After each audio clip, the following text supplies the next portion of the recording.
کہ ہم جب شادی ہوتی ہے، اب یہ شادی کوئی ایک لڑکا یا لڑکی کا آپس میں کوئی ریلیشن نہیں ہے، یہ تو دو فیملیز کا آپس میں ریلیشن ہے۔ اگر آپ کی ذہنی امنگی نہیں ہے دو خاندانوں کے اندر، یا آپ یہ سمجھتے ہیں کہ آپ نے اگر بیٹی دے دی ہے تو آپ نے وہاں پہ عذاب پیدا کرنا ہے ان کے لیے، یا وہ سمجھتے ہیں کہ ہم کسی بچے کو بیاہ کے لے کے آ گئے ہیں تو ہم اس کے لیے مسائل پیدا کریں گے، کوئی بھی نہیں چاہتا۔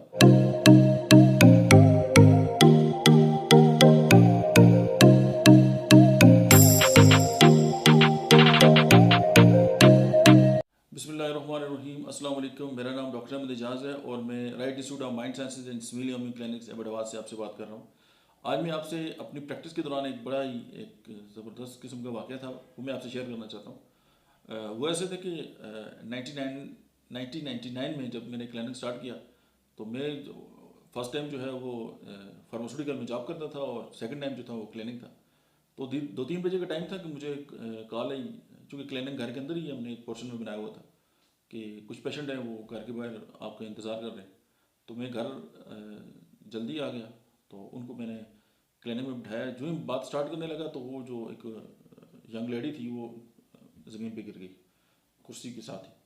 تو ہم نے اس کو اٹھا کے کاؤچ پہ ڈالا۔ تو اس کے بعد میں نے اس کو بلڈ پریشر وغیرہ چیک کیا، اس کی پلس وغیرہ دیکھی، سب نارمل تھا۔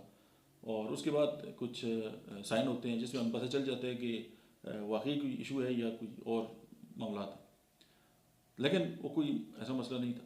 لیکن میں نے یہ دیکھا کہ اس جو لیڈی جس کے ساتھ یہ ایشو تھا اس نے زیورات بھی پہنے ہوئے ہیں اور مہندی وغیرہ بھی لگائی ہوئی ہے۔ تو مجھے ایسا لگا کہ اس کی بڑی ابھی جلدی شادی ہوئی ہے، تو اس کے ساتھ اس طرح کے کوئی ایشوز ہیں۔ تو مجھے لگا کہ میں بھی ان کے سسرال کے ساتھ یا کچھ جو مائنڈ کی جو کمپیٹیبلٹی ہے وہ نہیں بن رہی، تو کوئی مسئلہ ہو رہا ہے۔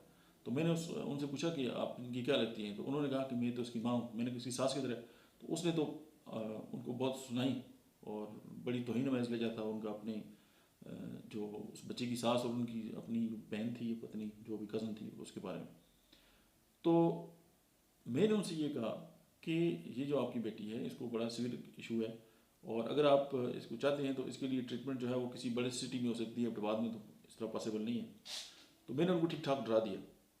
اس کی بیسک ریزن یہ تھی کہ چونکہ وہ اب بیٹی بیاہ کر دے دی ہے، اب وہ بجائے اس کے کہ اس کا گھر بسائیں، وہ اس کو پریشان کرنے کی مطلب ہے کہ نیت سے، یعنی پورے گھر کے اندر یا پوری دو فیملیز جو تھی ان کے ساتھ آپس میں جو ہے وہ مسائل کریٹ ہو رہے تھے، اور اس کی جو بیسک ریزن تھی وہ اس جو بچی ہے اس کی والدہ تھی۔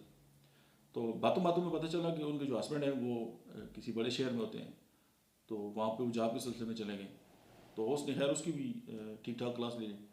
تو پھر میں نے ان کو ایک لیٹر لکھ کے دیا، اور ساتھ ان کو میں نے یہ کہا کہ جی آپ اس طرح کریں، اگر آپ اس کی زندگی چاہتے ہیں تو آپ فوری طور پہ جو ہے اس کو کسی بڑے شہر میں بھیج دیں، تاکہ جو ہے اس کا وہاں سے پراپر ٹریٹمنٹ ہو سکے، کیونکہ یہاں پہ اگر آپ نے علاج کرایا تو آپ کے پیسے بھی بہت زیادہ خرچ ہوں گے، تو یہ تو اس کے ہسبینڈ کا رائٹ ہے۔ تو میں نے ان کو بہت زیادہ جو ہے وہ گائیڈ کیا، اور انہوں نے 2-3 دن کے بعد ہی اس جو لڑکی تھی اس کو اپنے شوہر کے پاس بھیج دیا۔ تو اس کے بعد وہ ٹھیک ہو گئی، ظاہر ہے اس کو مسئلے کوئی نہیں تھا۔ لیکن اب معاملہ کیا ہے کہ ہم جب شادی ہوتی ہے، اب یہ شادی کوئی ایک لڑکا یا لڑکی کا آپس میں کوئی ریلیشن نہیں ہے، یہ تو دو فیملیز کا آپس میں ریلیشن ہے۔ اگر آپ کی ذہنی امنگی نہیں ہے دو خاندانوں کے اندر، یا آپ یہ سمجھتے ہیں کہ آپ نے اگر بیٹی دے دی ہے تو آپ نے وہاں پہ عذاب پیدا کرنا ہے ان کے لیے، یا وہ سمجھتے ہیں کہ ہم کسی بچے کو بیاہ کے لے کے آ گئے ہیں تو ہم اس کے لیے مسائل پیدا کریں گے، کوئی بھی نہیں چاہتا۔ لیکن سم ٹائم یہ ہوتا ہے کہ ذہنی امنگی نہیں ہوتی، یا کوئی پرانی باتیں یا کچھ نہ کچھ ذہن میں چل رہا ہوتا ہے، تو ہم یہ سمجھتے ہیں کہ ہم آرڈر بائی فورس جو ہے وہ اس تک کام کریں، ایسا پاسبل نہیں۔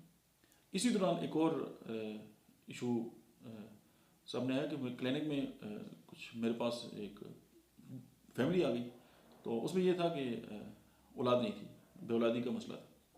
اب اس میں یہ تھا کہ ہسبینڈ اینڈ وائف جو تھی وہ کزن تھے، ایک ہی گھر میں رہتے تھے۔ تو جو ہی میں نے ہسٹری لینے اسٹارٹ کی تو وہ جو لڑکے کی والدہ ہے وہ آ کے نا ان دونوں کے درمیان میں بیٹھ گئی۔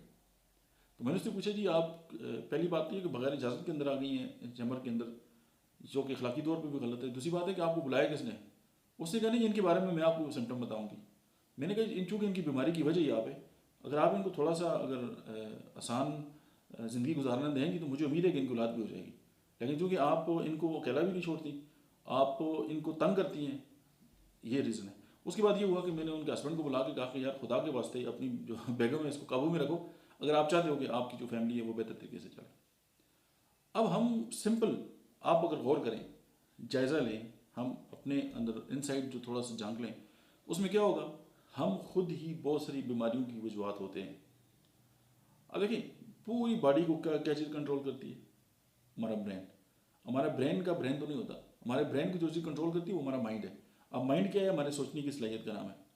اب ہوتا کیا ہے کہ اب میں آزادانہ طور پہ زندگی گزارنا چاہتا ہوں، میں چاہتا ہوں کہ مجھے کوئی ڈسٹرب نہ کرے، اور مجھے ایک بندہ آ کے بار بار ایک بات کہے اور مجھے وہ ڈسٹرب کرے اور مجھے تانے دے. اب جیسے چند گھروں میں جب اولاد نہیں ہوتی تو وہ لڑکی کو بار بار تانے دیے جاتے ہیں، اس کو بار بار جو ہے وہ اس کے جذبات جو ہیں اس کو مطلب ہے کہ ڈپریشن کی طرح دکھایا جاتا ہے.